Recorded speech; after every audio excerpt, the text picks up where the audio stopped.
الحمدللہ رب العالمین والصلاة والسلام علی سید المرسلین اما بعد فاعوذ باللہ من الشیطان الرجیم بسم اللہ الرحمن الرحیم۔ السلام علیکم ورحمۃ اللہ وبرکاتہ۔ آج انشاءاللہ عز و جل ہم اپنا لیسن نمبر 20 کو پڑھنا سٹارٹ کریں گے، لیکن اس سے پہلے میں آپ لوگوں سے گزارش کروں گی کہ اگر آپ لوگوں نے ہمارے یوٹیوب چینل مدرسہ الشریف کو ابھی تک سبسکرائب نہیں کیا تو ابھی ہمارے اس چینل کو سبسکرائب کر لیجئے اور بیل آئیکن پر بھی کلک کر دیجئے تاکہ ہماری آنے والی ہر نئی ویڈیو کا نوٹیفیکیشن آپ کو مل سکے۔ اور اگر آپ لوگ ہمارے اس چینل پر نیو ہیں تو لیسن نمبر 20 کو پڑھنے سے پہلے سابقہ اسباق کو پڑھیے۔ اگر آپ سابقہ اسباق کو پڑھنے کے بعد لیسن نمبر 20 کو پڑھتے ہیں تو یہ آپ لوگوں کو آسانی سے سمجھ بھی آئے گا اور آپ لوگ بہتر انداز میں پڑھنا سیکھ سکتے ہیں۔ تو سٹارٹ کرتے ہیں ہم اپنے لیسن نمبر 20 کو۔ سب سے پہلے ہم لیسن نمبر 20 کا نام دیکھیں گے، متفرق قواعد۔ متفرق قواعد۔ اب یہ متفرق کا مطلب کیا ہوتا ہے؟ مطلب کہ مختلف قواعد، مختلف قاعدے، تو مختلف قاعدوں کو متفرق قواعد کہتے ہیں۔ سب سے پہلے ہم اظہار مطلق کی ڈیفینیشن دیکھیں گے۔ ان 4 کلمات میں، یعنی کہ جو لیسن نمبر 20 کے پہلے 4 کلمات ہیں، یعنی پہلی لائن میں جو لکھے ہوئے ہیں، ان 4 کلمات میں نون ساکن کے بعد حروف یرملون ایک کلمے میں آنے کی وجہ سے ادغام نہیں بلکہ اظہار مطلق ہوگا، اس لیے ان 4 کلمات میں غنہ نہیں کریں گے۔ جیسا کہ آپ سبق نمبر 14 کے اندر پڑھ چکے ہیں، نون ساکن کے بعد حروف یرملون جو 6 کلمے ہیں حروف یرملون کے، اگر ان میں سے کوئی حرف آتا ہے تو ادغام کا قاعدہ استعمال کرتے ہیں، یعنی کہ حروف یرملون کے جو 6 حروف ہیں اگر ان میں سے کوئی حرف آتا ہے تو ہم ادغام کا قاعدہ استعمال کرتے ہیں، یعنی کہ لام اور را میں غنہ نہیں کرتے، باقی 4 حروف میں غنہ کرتے ہیں۔ تو ادھر بھی ویسا ہی ہے، یعنی کہ آپ لوگ دیکھیں لیسن نمبر 20 کی فرسٹ لائن کا پہلا لفظ دیکھیں، نون ساکن کے بعد حروف یرملون میں سے یا آ رہا ہے لیکن یہاں پر غنہ نہیں کرنا۔ میں آپ کو اس کی مثال دیتی ہوں، آپ لوگ لیسن نمبر 14 کھولیں۔ اب آپ لوگ دیکھیں کہ لیسن نمبر 14 کی جو فرسٹ لائن ہے اس میں نون ساکن کے بعد یا جو ہے وہ اگلے کلمے کے شروع میں آیا ہے، یعنی نون کے ساتھ نہیں لکھا ہوا، وہ اگلے کلمے کے شروع میں آیا ہے۔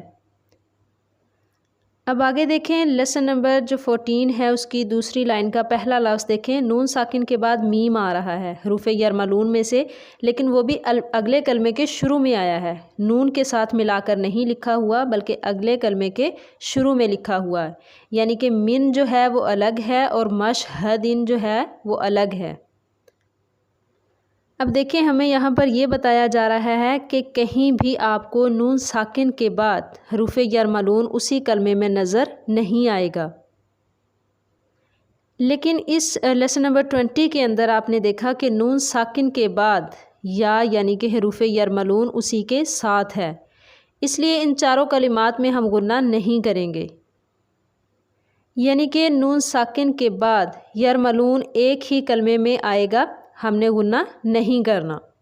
جب نون ساکن کے بعد حروف یرملون ایک ہی کلمے میں یعنی کہ اسی کے ساتھ لکھا ہوگا، نون کے ساتھ لکھا ہوگا، تو ہم نے وہاں پر غنہ نہیں کرنا، ادغام کا قاعدہ نہیں بلکہ اظہار مطلق کا قاعدہ ہوگا۔ آپ لوگ بھی اظہار مطلق کی ڈیفینیشن کو اچھے طریقے سے ذہن نشین کر لیں، تو مزید ہم اس کا پریکٹیکل کریں گے تو زیادہ آسانی سے سمجھ آئے گی۔ تو شروع کرتے ہیں ہم اپنے لیسن نمبر 20 کو۔ اعوذ باللہ من الشیطان الرجیم، بسم اللہ الرحمن الرحیم۔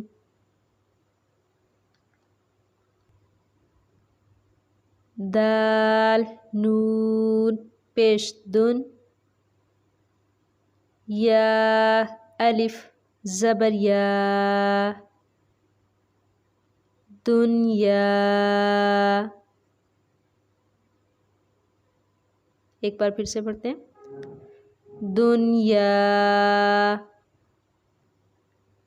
اب دیکھیں یہاں پر نون ساکن کے بعد یا اسی کے ساتھ لکھا ہوا ہے، یعنی ایک ہی کلمے میں دونوں لفظ لکھے ہوئے ہیں، تو یہاں پر اظہار مطلق ہوگا، یعنی کہ ہم غنہ نہیں کریں گے.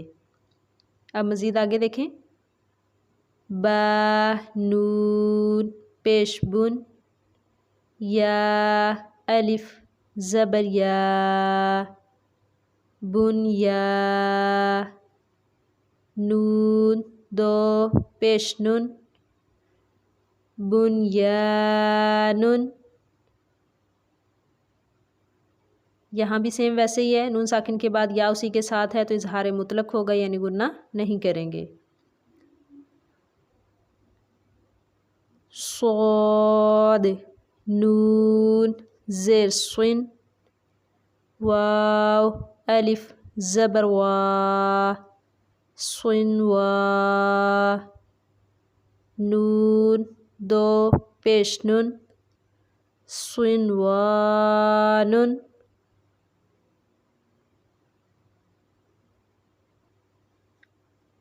اب مزید آگے دیکھیں، قاف نون زیر قن، واو الف زبر وا، قنوا، نون دو پیش نون، قنوان.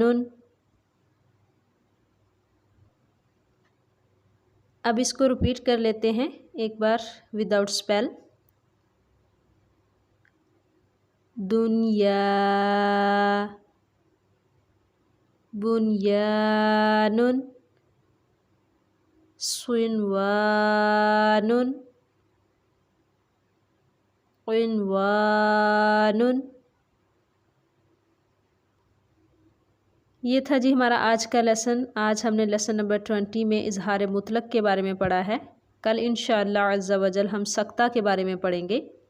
امید کرتی ہوں کہ آپ لوگوں کو اظہار مطلق کے بارے میں اچھے طریقے سے سمجھ آ گئی ہوگی، لیکن مزید آپ اس کی پریکٹس کریں، انشاءاللہ آپ لوگ بہتر انداز میں پڑھنا سیکھ سکتے ہیں.